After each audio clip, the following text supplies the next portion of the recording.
She didn't run because she wanted to. She ran because staying meant losing the last piece of herself she still recognized. And at exactly 2:17 a.m., still wearing her wedding dress, barefoot and shaking, she slipped out of a house she was never supposed to leave. The kind of house that looked perfect from the outside, but felt suffocating the moment the doors closed. And the most shocking part was not the man she had married just hours before, but the quiet truth she had finally accepted about the woman who raised her, because it wasn't just her husband she was running from. It was the one person she trusted her entire life, her own mother, and what she discovered that night would change everything. Before we dive deeper, let us know in the comments where you're watching from. We'd love to hear from you, and don't forget to hit that subscribe button so you never miss any of our upcoming videos. Because this story is not just about a marriage gone wrong. It is about control that hides behind care, decisions that are made long before you realize they were never yours, and a truth that only reveals itself when it is almost too late to turn back. Her name was Violet Carter, and to anyone looking in from the outside, her life followed a pattern that many would describe as stable, even fortunate. She grew up in a quiet American neighborhood where expectations were clear and reputations mattered. Her mother, Diane Carter, was known for her discipline and her ability to maintain order in every part of her life. And that same control extended into how she raised her daughter. From an early age, Violet understood that her choices were not entirely her own.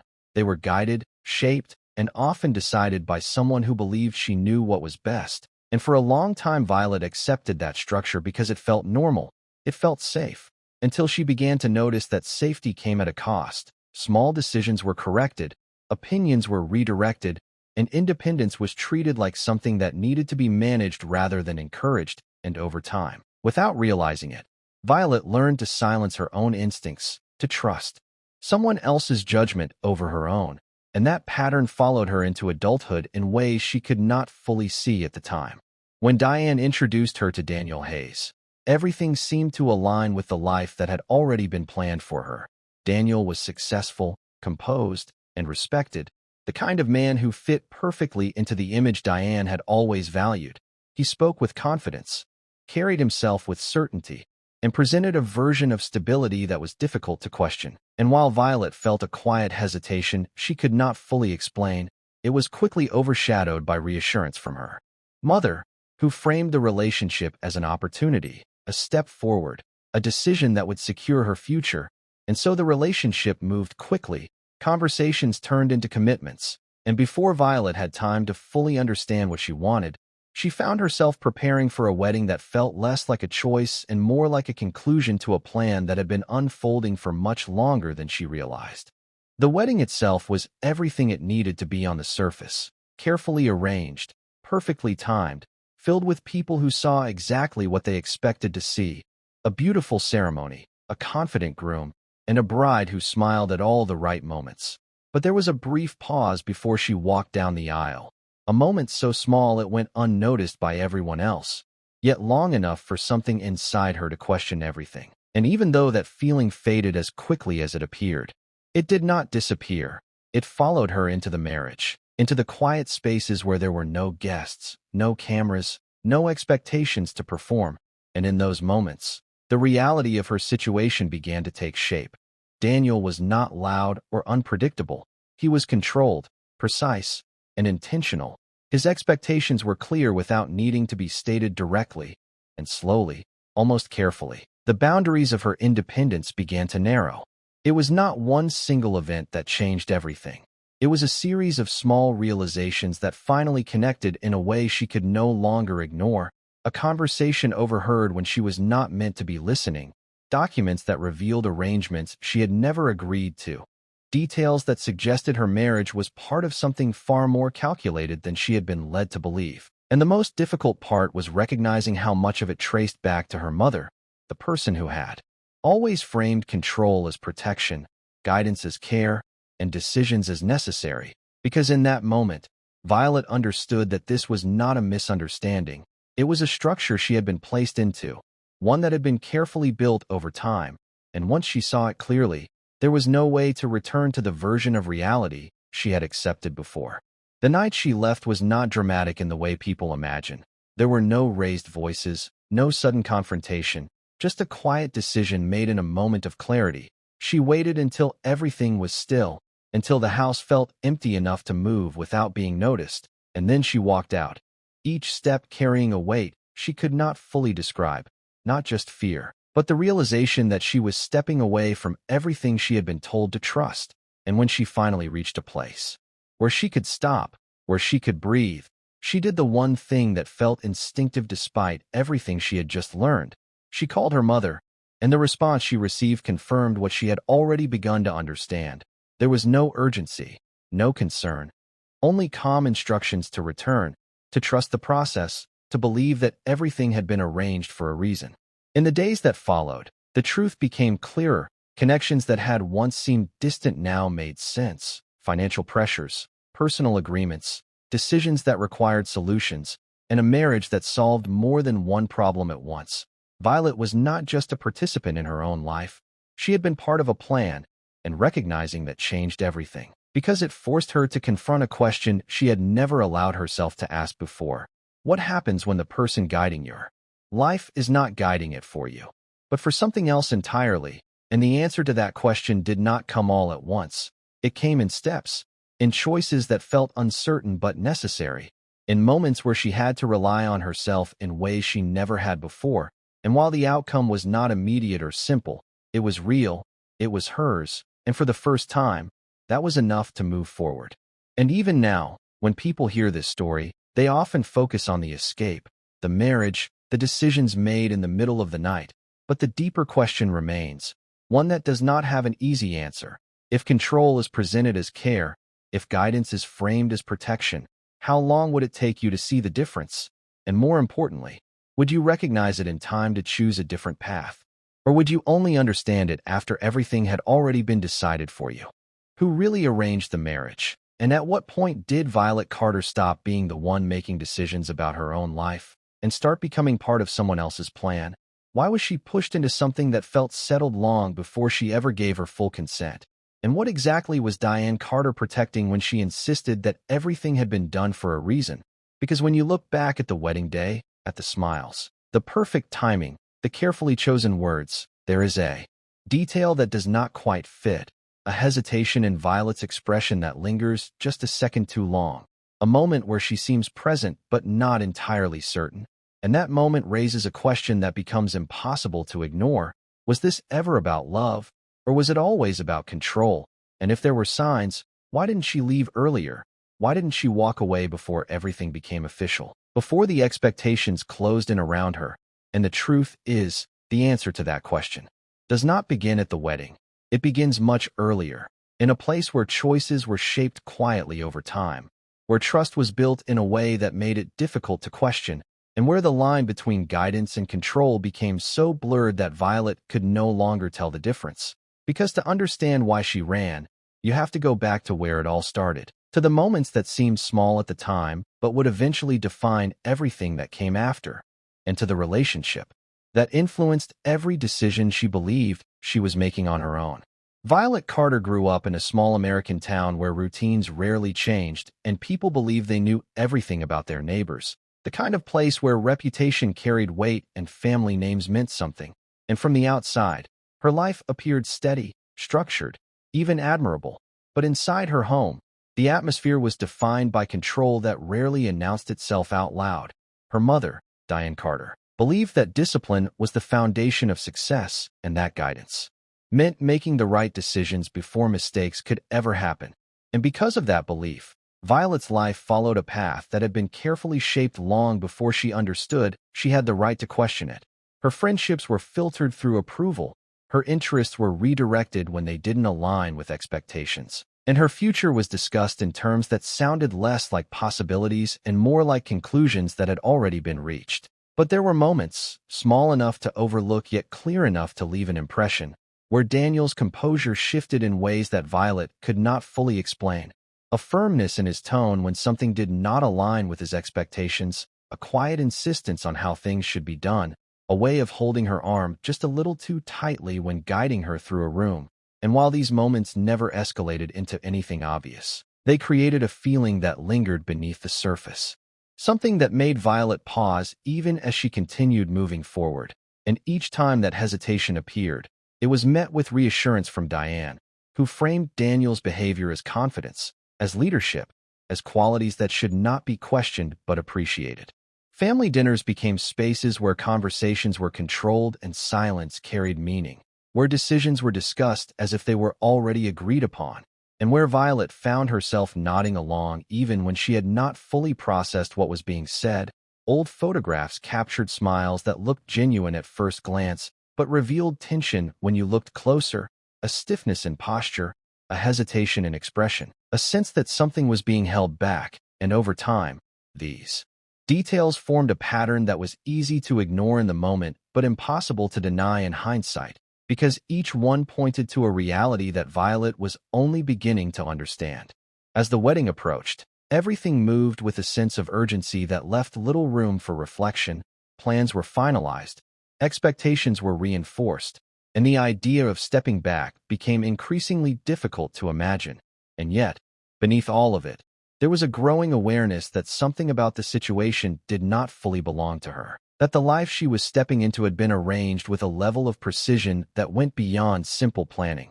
And still, she continued, because stopping would have meant confronting a truth she was not ready to face. And it was only when the night before the wedding arrived, when everything should have felt certain and complete, that something happened Violet never told anyone. The wedding day arrived exactly as it had been planned, precise, polished, and carefully controlled, every detail falling into place in a way that left no room for disruption. The guests smiled. Conversations flowed easily, and Violet Carter moved through the ceremony as though she had rehearsed every step long before that moment. And in many ways, she had, because everything about that day felt familiar, expected, almost inevitable. Yet beneath the surface, there was a quiet tension that never fully disappeared, something subtle that lingered in the way Diane Carter carried herself, unusually calm, unusually certain, as if nothing about the day held any unpredictability at all.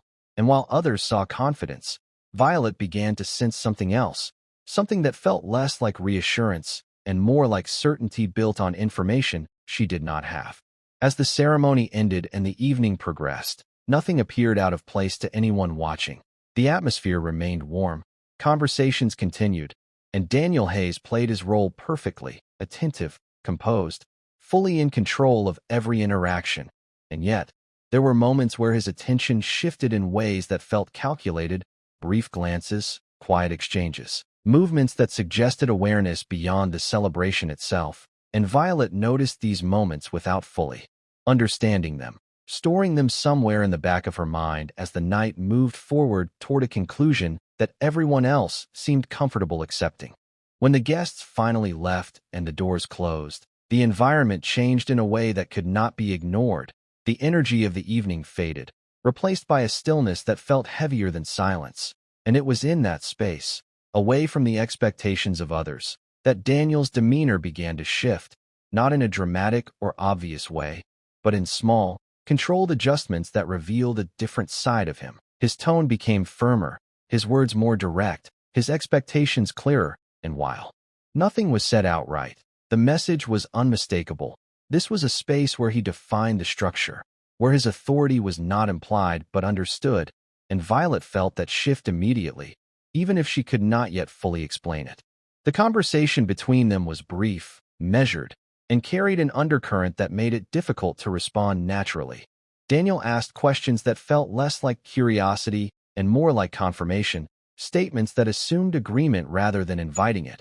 And when Violet hesitated, even slightly, there was a pause that followed, a silence that carried weight, not loud or aggressive, but enough to signal that hesitation was not something he welcomed. And in those moments, the dynamic of their relationship became clearer than it had ever been before, not through confrontation, but through control that did not need to raise its voice to be effective. Later that night, as the house settled into quiet, Violet found herself unable to rest, her thoughts moving through everything she had experienced that day, searching for clarity in details that no longer felt as simple as they had before. And it was during that time, moving carefully through a space that no longer felt entirely hers, that she came across something she was not meant to see. Documents placed in a way that suggested privacy, but not complete security, conversations that had been left unfinished, details that connected in ways she could not ignore. And as she read, as she listened, as she pieced together information that had never been shared with her, the realization formed slowly but with undeniable clarity. This was not just a marriage shaped by expectation or control. It was an arrangement, structured, intentional, built around agreements that extended beyond her understanding. And the role she played in it was not as simple as she had been led to believe. And the most difficult part was recognizing how naturally it all fit into the pattern she had lived with her entire life. Decisions made without her full awareness, outcomes presented as inevitabilities, and trust used as a way to ensure compliance. And as that understanding settled in, everything she had accepted without question began to take on a different meaning. She stood there for a long moment, the weight of that realization settling in, the quiet of the house pressing in around her, and in that stillness, one thought became impossible to ignore, because it was not just about Daniel. It was not just about the marriage. It was about how it had all come together in the first place, and who had made sure it did. And that was the moment everything shifted. The moment when uncertainty gave way to clarity, and the situation she was in could no longer be explained away as coincidence or misunderstanding. And that's when she realized she had been handed over. The realization did not come with noise or chaos. It came with a quiet certainty that settled in and refused to leave. And once Violet Carter understood what her marriage truly represented, staying inside that house no longer felt like an option she could consider. So she moved carefully, deliberately, waiting for the kind of silence that only comes when everything appears settled, when footsteps stop, when doors remain closed, when the night feels still enough to hide a decision that could not be undone. And then she left, stepping out into the darkness exactly as she had hours later, still in her wedding dress, barefoot, shaking, the cold ground beneath her feet reminding her that this was real, that there was no space left to hesitate. And as she moved further away from the house, the distance gave her something she had not felt in a long time, a sense of separation from the control she had only just begun to fully recognize. Her breathing was uneven, her thoughts moving faster than she could organize them. But there was one instinct that remained unchanged, one reflex she had relied on her entire life. And despite everything she had just discovered, she reached for it without thinking. She called her mother, and for a brief moment, as the line connected, there was a part of her that expected something different, concern, urgency, a reaction that matched the weight of what she had just experienced. But when Diane Carter answered, her voice was steady, calm in a way that felt deliberate, as if nothing about the situation required alarm. And Violet spoke quickly, trying to explain, trying to make sense of everything she had seen, everything she now understood. And when she finished, there was a pause, not long, but long enough to feel intentional. Then Diane responded, not with questions, not with confusion, but with certainty. She told her to go back, her tone firm, controlled, leaving no space for interpretation. She said there were things she did not understand, that decisions had been made for reasons she was not yet ready to accept, that walking away now would only complicate a situation that had already been carefully arranged. And in that moment, whatever doubt Violet had been holding on to disappeared completely, because the confirmation was no longer hidden. It was spoken directly, and the realization that her mother was not unaware but fully involved settled in with a weight that made it difficult to breathe. At the same time, something else began to shift around her, something external that mirrored the urgency building inside her. Lights appeared in the distance, movement that suggested she was no longer alone, and the quiet of the night began to change, subtle at first, but enough to signal that her absence had been noticed, that the space she had left behind was no longer contained. And as she moved further away, the awareness of being followed, even without direct confirmation, became impossible to ignore, each passing moment carrying the sense that time was narrowing, that whatever control she had briefly escaped was already reaching outward, attempting to pull her back into place. She looked at her phone, the device that had always connected her to everything she knew, and for the first time, she questioned whether it was also the thing that could lead them directly to her. And that thought alone was enough to make her hesitate, to reconsider every step she had taken since leaving, because the situation was no longer just about distance. It was about whether she could truly separate herself from something that had been structured so carefully around her. And as that realization deepened, the urgency of her escape took on a new meaning, not just physical, but something more complex, something tied to decisions that extended far beyond that single night. And in the middle of it all, one question remained, louder than anything else, clearer than anything she had tried to ignore before. If the person she had trusted her entire life was asking her to return, not out of concern, but out of certainty, then what exactly was at stake? And more importantly, what would happen if she refused to go back at all? The truth did not arrive all at once. It revealed itself in layers, each one harder to ignore than the last. And as Violet Carter moved further away from the life she had just left behind, the pieces began to align in a way that removed any remaining doubt. Because what she had once believed was a carefully guided future was now impossible to separate from something far more deliberate, something structured with intention. And at the center of it all was the connection between Diane Carter and Daniel Hayes, a connection that extended beyond introduction, beyond approval, into something that had been quietly established long before Violet was ever part of the conversation, financial ties that created dependency, agreements that required stability, and a solution that placed Violet directly in the middle of both. It became clear that the marriage was never just about compatibility or shared values. It was a strategic arrangement designed to secure outcomes that had little to do with Violet's own life. And once that realization settled in, every moment that had once seemed uncertain now carried a different meaning. Every reassurance from Diane, every controlled decision, every step that led to the wedding. All of it pointed to a plan that had been set in motion long before Violet understood her role within it. And the weight of that understanding was not just about betrayal. It was about recognizing that her trust had been used as a foundation for something she had never agreed to.